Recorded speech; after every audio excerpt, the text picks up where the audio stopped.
I find a lot of things in life fascinating. Life is just so amazing when you look at it. Look at how wonderful creation is.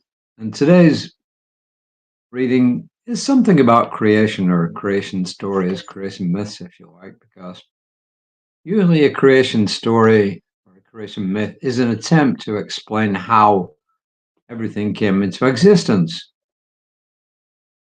That's what it is. Every people, every religion in different ways explains how things came about. And now science has told us that everything started with a big bang. And as I've said before, did it? Well, that's what most scientists believe right now. It's not what people of fundamental faiths believe, or people who have fundamentalist beliefs in different faiths. But it is what science tells us right now. Is it what really happened? I don't know, but it's our best guess about what happened right now. So just sit back and relax, enjoy this. It's called You Are the Light. And some of you who are Christians will remember Jesus said, You are the light of the world. But our writer doesn't quote from that. She goes a slightly different route. She actually quotes from the Gospel of John, chapter 8, verse 12, which says, I am the light of the world. This is Jesus talking. Whoever follows me will not walk in darkness, but will have the light of life. And Ernest Holmes, in the Science of Mind textbook on page 485, he says, as the inner light dawns, it delivers the outer life from bondage.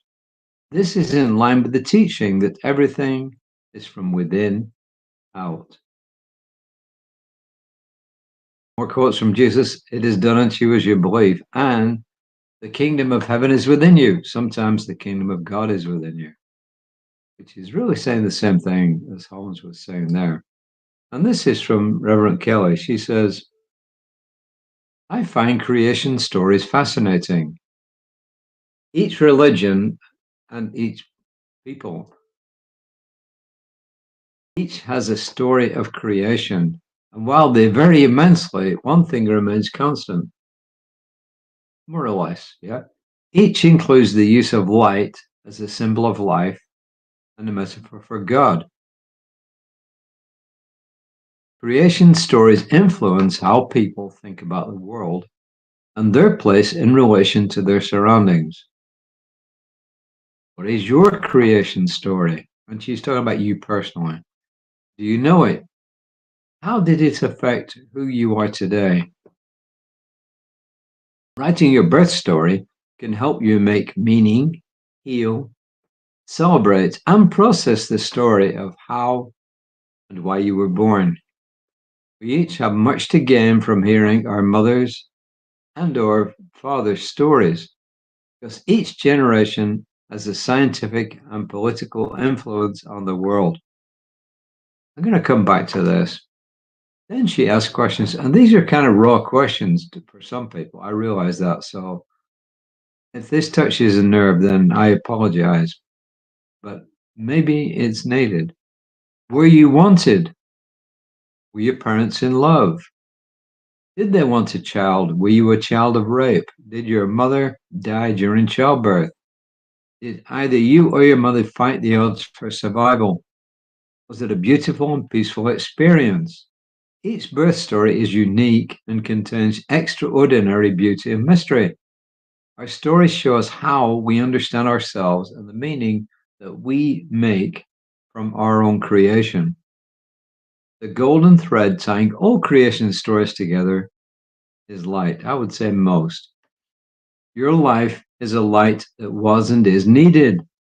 It's absolutely true. You are wanted and necessary for life on our planet. Regardless of the story behind it, recognize yourself as the light and reflection of the divine, bringing value to us all.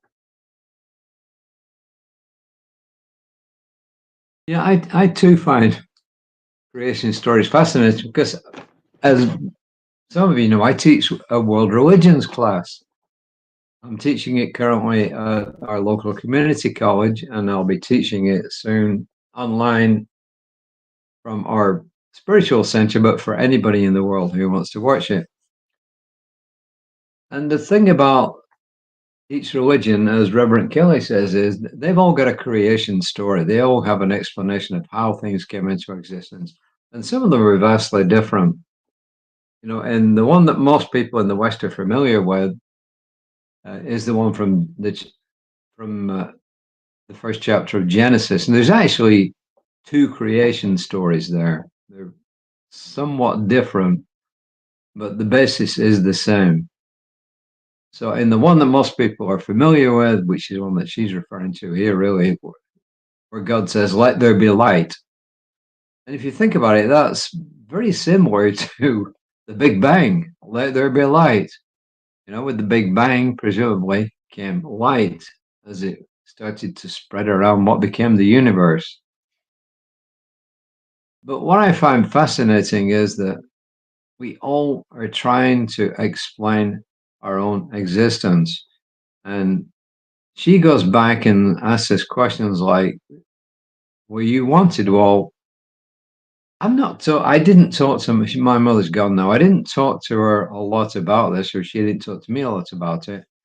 But I do know that I was wanted. In fact, she wanted more kids, but my father got sick not long after I was born. He had a period of several sicknesses, and he died when I was 4 years old. So they didn't get any more kids, but she did want more. So I know that for sure. What do I know about my birth? Well, I was born in a hospital. I know that. I know which hospital it was. It still exists in the town I was born in. In fact, it's a much bigger hospital now than it was then. The only thing I know is that I was tongue tied when I was born, and they had to clip underneath my tongue here to release my tongue so that I could speak. It's kind of ironic, isn't it? Since I became a Toastmaster and a minister, and I do a lot of public speaking. So, did God, the divine, everything into me to just be quieter to actually speak? So, and I'm kind of joking about this, but it is kind of ironic in a way. But the bottom line I take from this is the fact that you are an important person. Just by your very existence, you're important. And nobody, and we've said this many times before, and we'll probably repeat it many times again. You were born for a purpose. I may not know what that purpose is, and you may not at this stage know what that purpose is. And some people go through their whole life never knowing what their purpose is, whereas others know from a really early age what their purpose is. But every single one of us has got a purpose for our existence. Excuse me. And the way that we recommend that you find out about this is by going into quiet time meditation and allowing your inner spirit to speak to you and stop the chatter that's constantly going on in your mind and just come to terms. And in meditation, you can even ask, I'm asking, what is my purpose? What is my purpose in life? I guarantee if you go into quiet time and ask that often enough, you will get an answer. Maybe you already know, but maybe you don't know, but you will get an answer. And your purpose is going to be different. Let me correct that. Your purpose could very well be different, completely different at different times in your life, which means you came into this existence with more than one purpose, with more than one thing to contribute. Ernest Thomas had to say one thing about life. He would say that life is always evolving and it will forever evolve. Even when the universe has gone from existence, which it will someday, life will continue. It will continue potentially on another plane of existence, but it will continue and you will continue to evolve. Holmes always said that. He believed that we evolve in spirals. In other words, we're continually evolving upwards. And of course, that means that we go through learning curves. The spiral goes up and it comes down, it goes up and down. And those are the learning curves when it's coming down and it's going back up again. But notice that the direction is ever upward. The continuous direction is ever upward. It's kind of like the stock market. People complain about stock markets when they have really bad days, which they had the other day.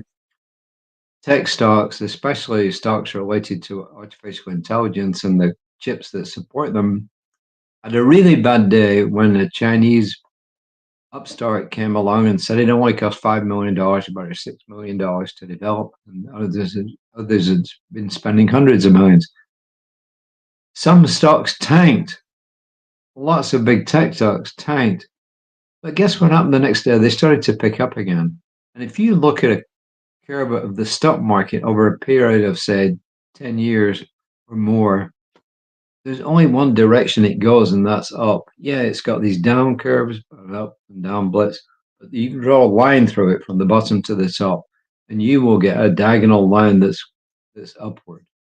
And life is like that. When we do our work, we actually are evolving upwards. Can you slip backwards?